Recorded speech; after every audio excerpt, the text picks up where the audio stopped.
তিন জিনিসের দিকে তাকালেই সওয়াব। কয় জিনিস? জোরে বলেন। এক নাম্বার আন-নাযার ইলাল মুসহাফ, কোরআনের দিকে তাকালেই সওয়াব, পড়া লাগবে না, পড়লে তো সওয়াব আছে, তাকানো মাত্রই। দুই নাম্বার আন-নাযার ইলা ওয়াজহিল ওয়ালিদাইন, মা বাবার চেহারা, মা বাবার খেদমত করলে তো সওয়াব আছেই, টাকা দিলে তো সওয়াব আছেই, কিন্তু মা বাবার চেহারার নজরের দিকে যদি রহমতের নজরে একবার তাকান, একটা কবুল হজ করলে যেই সওয়াব, ওই সওয়াব আমল নামাই দিবে কে? মা বাবা এমন জিনিস আমরা চিনলাম না। আমরা পীর সাহেবের দরবারে লাউ নিয়ে যাই আর গান গাই, সাদের লাউ বানাইলো মোরে, আগা খাইলাম ডগা খাইলাম, খাইলাম না ডুগডুগি না। তো কই লাউ নিয়ে যান আপনি, কই হাদিয়া নিয়ে যান? আসল পীর সাহেব তো আপনার ঘরে। আপনার আব্বা সবচেয়ে বড় পীর সাহেব, আপনার আম্মা জান আপনার জন্য সবচেয়ে বড় পীর সাহেব।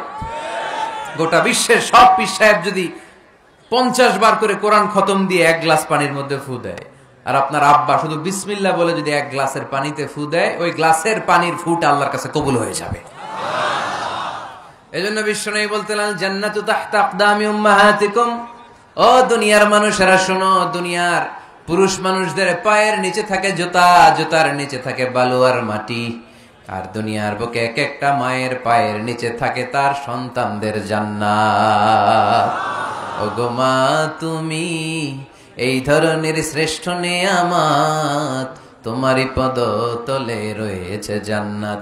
ওগো মা তুমি এই ধরনের শ্রেষ্ঠ নেয়ামত, তোমারই পদ তলে রয়েছে জান্নাত। সুবহানাল্লাহ পড়েন। কি মা?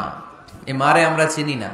লাউ কাতা'তা জিলদাক, তোমার গায়ের চামড়া কেটেও যদি মাকে জুতো বানিয়ে দাও, ওই যে ছোটবেলায় দুধ খাইছিলা, এক ঢোক দুধের শোধ আদায় হবে না, এক ঢোক দুধের শোধ আদায় হবে না। ওই মা 3 বার বললেন আল্লাহ রাসূল এই মায়ের কথা। কয়বার? আল্লাহ হাবিব বললেন মা মা মা, তারপরে মা কয়বার? বাবা কয়বার?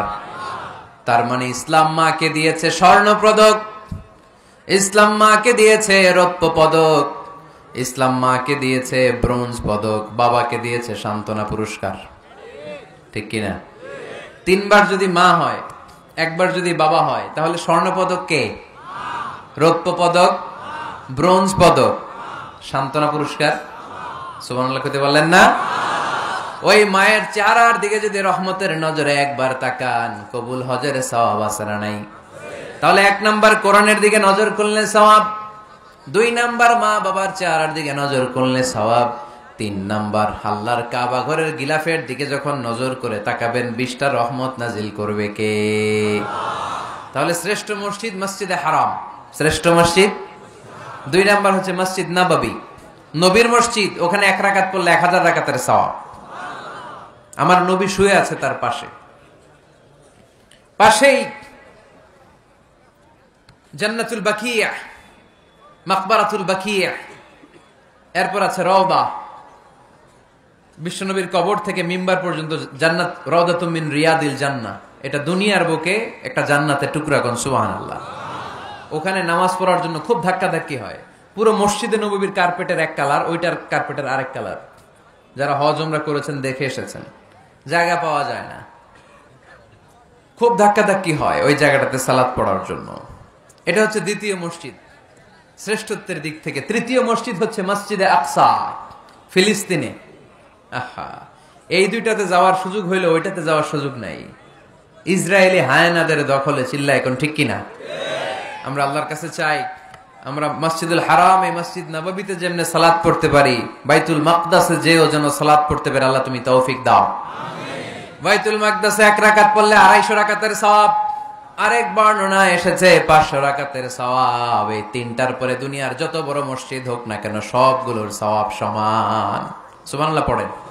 তাহলে আমরা মসজিদ আবাদ করতে চাই, কি করতে চাই? এই মসজিদ হচ্ছে আমাদের মুসলমানদের সামাজিক ঐক্যের কেন্দ্রবিন্দু, সামাজিক ঐক্যের কেন্দ্রবিন্দু আমাদের মসজিদ। বুঝতে হবে, এটা খ্রিস্টানদের চার্চের মতো, এটা ইহুদিদের সিনাগগের মতো, এটা শিখদের গুরুদুয়ারার মতো গতানুগতিক কোনো ইবাদত গাহ বা উপাসনা কেন্দ্র নয়। এটা আমাদের ঐক্যের ভিত্তি। চিল্লায় বলেন ঠিক কি না? বিশ্বনবী মসজিদে নববী থেকে সব করেছেন। বিশ্বনবীর মসজিদে নববীটাই ছিল ক্যান্টনমেন্ট, সেনাবাহিনীর ক্যান্টনমেন্ট ছিল এটা। বিশ্বনবীর মসজিদে নববী ছিল গণভবন, আমার নবীর মসজিদে ছিল বঙ্গভবন। এইখানেই ছিল সুপ্রিম কোর্ট, হাইকোর্ট। এখানে বসেই বিশ্বনবী যুদ্ধের জন্য সেনা প্রেরণ করতেন। এখানে বসেই বিশ্বনবী বেকারদের কর্মসংস্থান করতেন।